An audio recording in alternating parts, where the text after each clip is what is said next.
Once upon a time, in a vast golden savanna, there lived a young elephant named Ella. Ella was not like the other elephants in her herd. She had a trunk that was a little shorter, and she often worried it wouldn't be useful for the adventure she dreamed of having. One sunny morning, the animals of the savanna were buzzing with excitement. News spread that a magical waterhole had appeared in the heart of the jungle. It was said that whoever drank from it would gain a special gift. "I must find it," Ella exclaimed. She wanted to prove that even with her short trunk, she could achieve great things. Ella started her journey early, walking through tall grass and dense trees. Along the way, she met a mischievous monkey swinging from vines. "Why are you going to the magic waterhole, little elephant?" the monkey asked, giggling. "I want to find my special gift," Ella replied. The monkey grinned. "The jungle is full of tricks. Be brave, little one." As Ella continued, she reached a dark and spooky part of the forest. There, a colorful parrot appeared. "Turn back, young elephant," squawked the parrot. "The waterhole is guarded by the grumpy crocodile." Ella felt a shiver but shook her head. "I have to try," she said determinedly. Finally, after hours of walking, Ella arrived at the shimmering waterhole. It sparkled under the sunlight, and animals were gathered around it.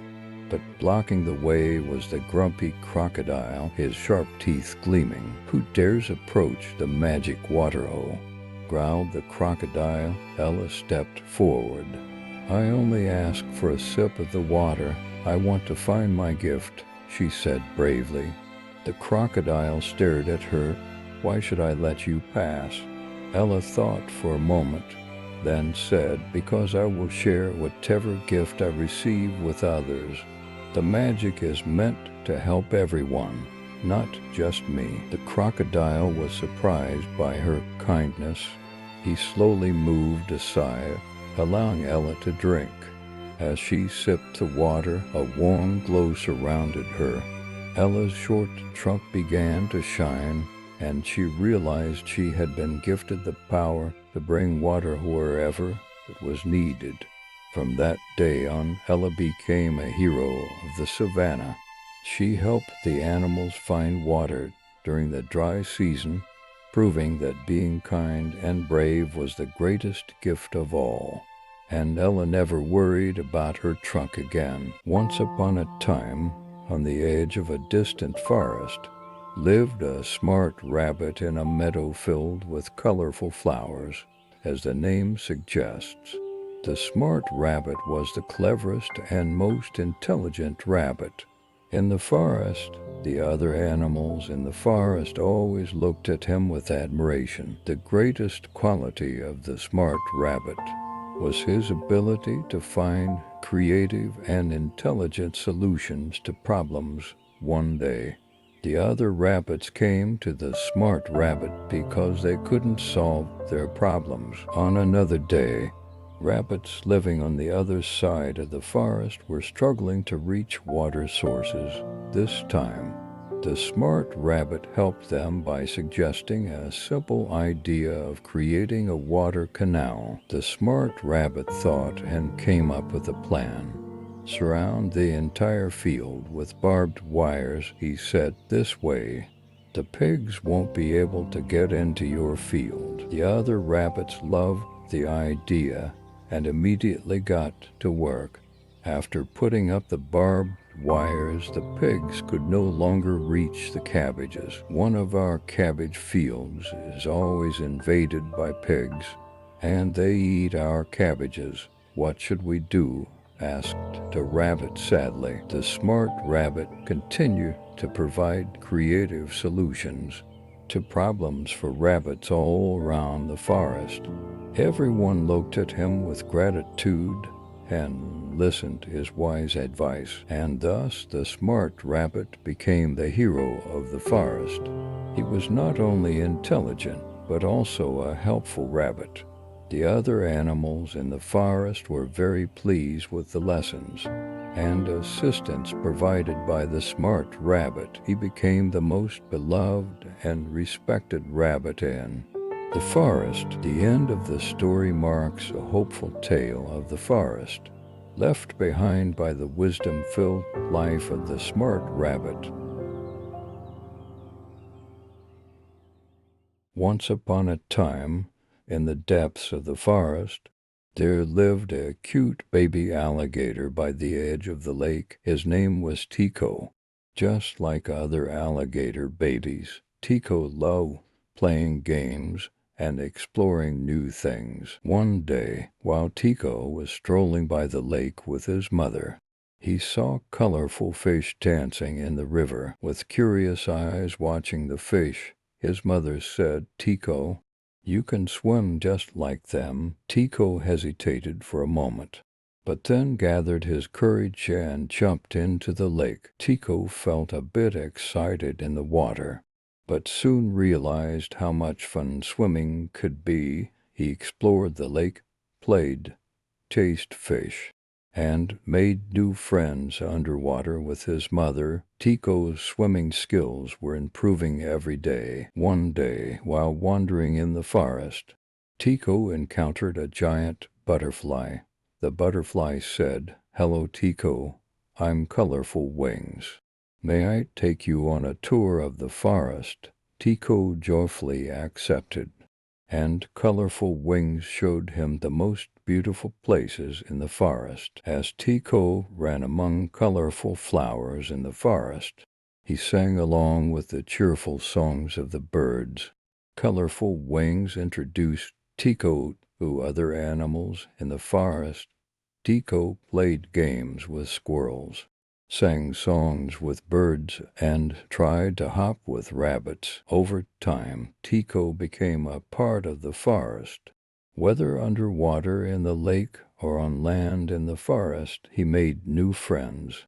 Every moment spent with his mother made Tico even happier, and so the little alligator Tico's grand adventure continued. He learned new things every day, made new friends, and enjoyed the flavors of life. The little alligator grew up in a world filled with a loving heart and curiosity. Once upon a time, in the depths of a vast green forest far away, there was a sweet valley. In the middle of this valley, there was a meadow filled with colorful flowers, and along the edge of the meadow, there were tall, sturdy trees lined up. Among these trees, there was a small cave where a baby dinosaur lived. The baby dinosaur, a cute creature named Dilbert, was the happiest and most curious creature in the valley. Every day, he would venture out to explore the world around him and seek new adventures. However, one day, as he roamed through the meadow, the baby dinosaur did not encounter his mother. He panicked and searched around, but he couldn't find his mother. He had never been separated from her before. Feeling sad and scared, Dilbert threw himself among the trees. He was alone in the forest. He wandered around for a few minutes, but he couldn't find his mother. He was so worried that tears started to well up in his eyes. Just then, from the other end of the forest, a small voice was heard. Dilbert lifted his head and looked up at the sky. The voice belonged to a flying bird. As the bird flew towards Dilbert, it said, "Hello, little dinosaur. Why are you so sad?" Dilbert felt a bit relieved when he heard the voice. Turning to the bird, he said sadly, "I've lost my mother. I can't find her." The bird immediately offered to help him. "Don't worry. I can help you find her. I can sniff out her scent. Just follow me." Dilbert ran after the bird. The bird led Dilbert deep into the forest and finally caught the scent of his mother. Dilbert was overjoyed to find his mother, and his mother was equally happy to find him. From that day on, Dilbert his mother, and his new bird friend continued to explore the forest together. And Dilbert now knew that whenever he felt lonely, he could rely on his friends around him. And so Dilbert's adventure continued happily, celebrating the power of friendship and solidarity.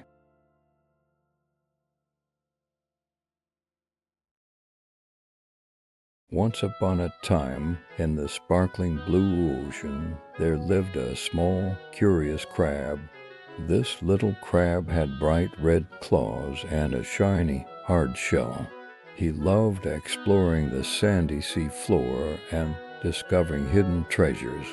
But there was one thing that scared him more than anything else.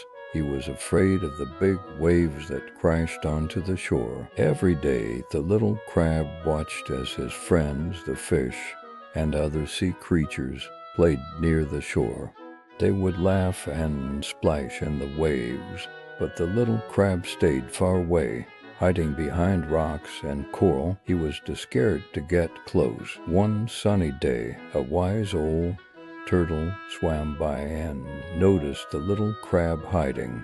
"Why don't you join your friends in the waves?" asked the turtle. The little crab sighed. "I'm afraid the waves will carry me away. I don't know how to swim against them." The wise turtle smiled gently and said, "Sometimes you have to be brave and face your fears. You might discover something amazing." The little crab thought about the turtle's words all day. Finally, he decided to give it a try. With a deep breath and a lot of courage, he inched closer and closer to the shore. As he got closer, a big wave came crashing down. The little crab shut his eyes tight, ready to be swept away. But instead, he found himself riding the wave like a surfboard.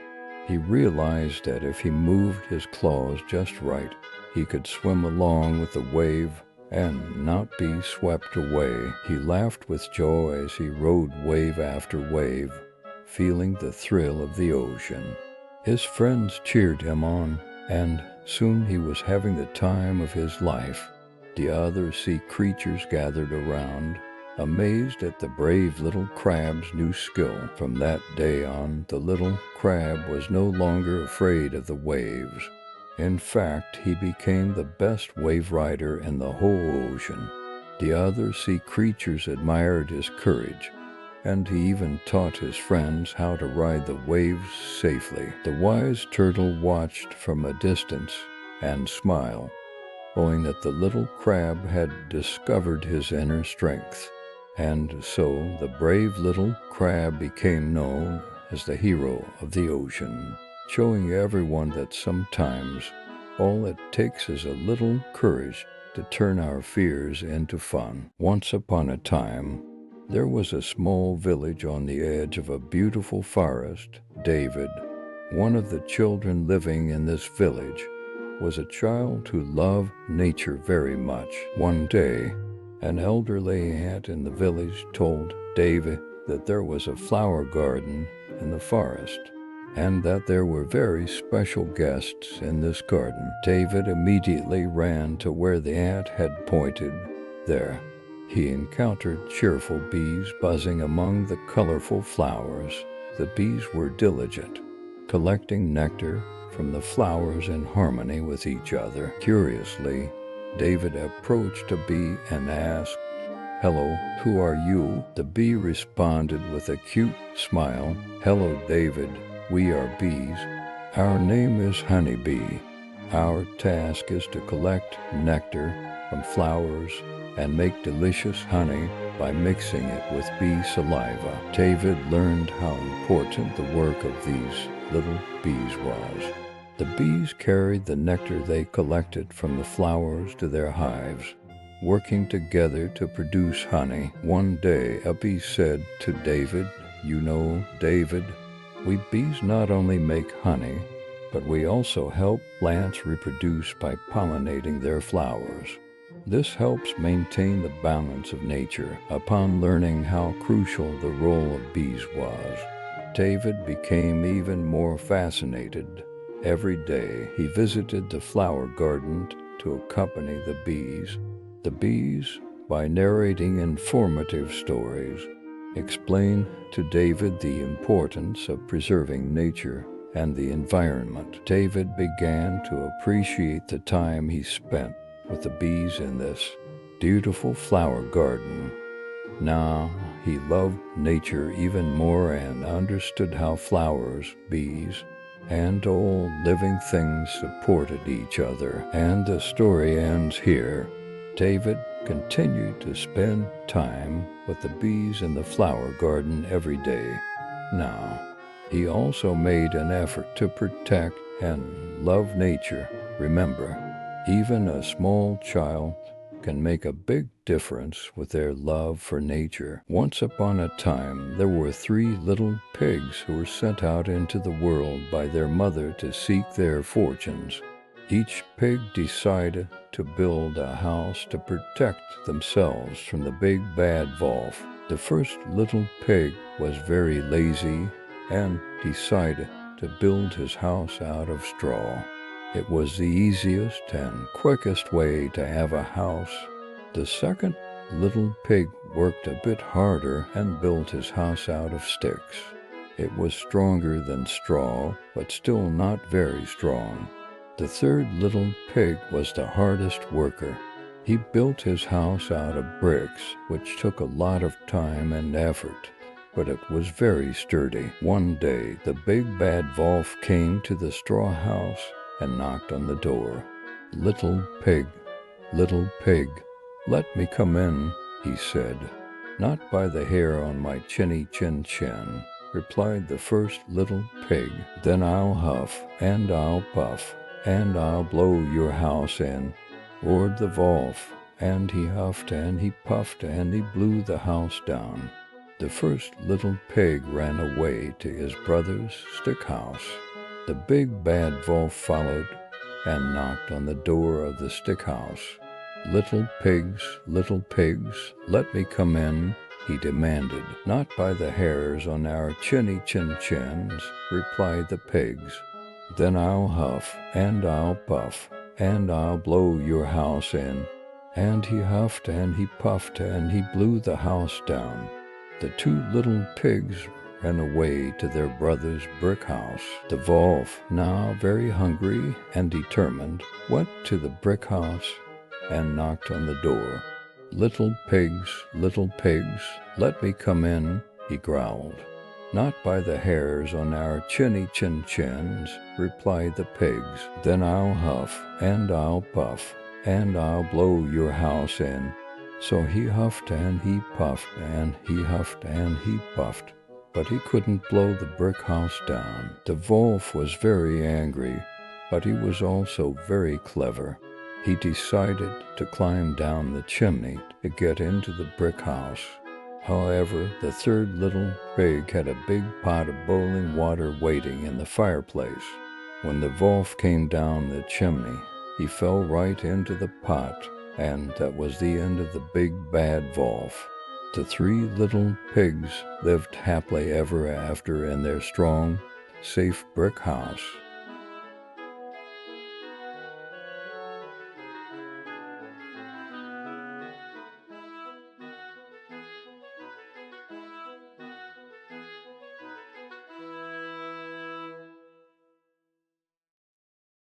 Once upon a time, there lived a group of animals deep within the forest. Among these animals, the most intelligent was a famous fox known as Mind Pa Fox. Mind Pa Fox was loved and respected by everyone in the forest. One day, the other animals in the forest began to watch Mind Pa Fox with curiosity. The fox was solving various problems throughout the forest, and the other animals started seeking advice from him. One morning, under the shade of a giant tree at the forest entrance, all the animals gathered. Mind Pa Fox stood at the forefront to address the forest residents. "Dear friends," said the fox, I've gathered you here because we have a problem in our forest, and together we can solve it. The color of the water in the pond has changed, and our fish are in distress. We must help them." As the other animals looked at the fox with admiration, they all said in unison, "Yes, let's help." Mindpa Fox first examined the water in the pond. Then he said to the other animals, "Each of us can contribute. Birds can clean the algae in the pond. Rabbits can collect the debris in the water. Wolves can fix the bushes around the pond. By working together, we can make our forest a more beautiful place." Under the leadership of Mindpa Fox, the animals came together and started working. After several days of effort, the water in the pond became clear and clean again. The fish swam joyfully, expressing their gratitude. By collectively addressing other problems in the forest, the animals now lived in a healthier and happier environment. Mindpa Fox became not only known for his intelligence, but also as a friendly and helpful leader at the heart of the forest. And thus, through solidarity and collaboration among the forest animals, everyone continued to live a happier life. Once upon a time, in the depths of the forest, there lived a little mouse named Whiskers. Whiskers lived in a cute hole in the forest, spending his days feeding on seeds. Whiskers's biggest dream was to find a real friend in the forest. One day, the forest began to echo with loud footsteps. A large lion, the king of the forest, was approaching step by step. When Whiskers saw this giant lion from a distance, he started trembling in fear. However, the lion's eyes didn't seem scary to Whiskers at all. As the lion approached Whiskers, he realized that Whiskers was a small and cute mouse. Putting aside his fear, Whiskers gathered courage and approached the lion. The lion smiled at Whiskers and said, "Hello, little friend. I am the Lion King. Nice to meet you." Whiskers, bewildered, replied, "I am Whiskers. I was very scared when I saw you, but you are not scary at all." The Lion King appreciated Whiskers' courage and decided to make friends with him. A warm friendship began between them. The Lion King taught Whiskers about the beauties and dangers of the forest, and Whiskers showed the Lion King how to find food by digging holes. During the time they spent together, Whiskers and the Lion King became best friends. They both accepted each other's differences and embarked on great adventures together. This story tells us that friendship enriches our lives with diversity, and that everyone adds value to each other. And so, this beautiful tale of friendship in the depths of the forest continued happily, thanks to Whiskers' courage and the Lion King's understanding. Once upon a time, in a colorful world deep within the forest, there lived a charming zebra named Zara. Zara was a bit different from the other zebras. Her stripes were more colorful and unique. Each stripe contained all the colors of the rainbow. Zara's colorful stripes intrigued the other animals. They thought Zara was truly special. However, Zara wasn't even aware of her uniqueness. She just wanted to play with her friends and wander through the forest. One day, Leo, a lion from the other side of the forest, saw Zara's colorful stripes. Leo was fascinated by Zara's difference and immediately went over to introduce himself. Zara greeted Leo with a kind smile. Leo asked, "Your stripes are so special and beautiful. Why aren't they just black and white like other zebras?" Zara chuckled in surprise and said, "I'm just trying to be myself. My colorful stripes are a part of what makes me, me. Everyone being different makes our world more colorful and beautiful. Leo understood Zara's beautiful thought and was delighted to make friends with her. The two started playing together deep in the forest. With time, the other animals accepted Zara's uniqueness, and they began to befriend her. And so, in the colorful world of the forest, a friendship story where differences come together began. Zara and Leo celebrated each other's differences, teaching the other animals that true friendship starts with accepting differences. Our story ends here. Remember, each of us is special, and our differences make us more beautiful.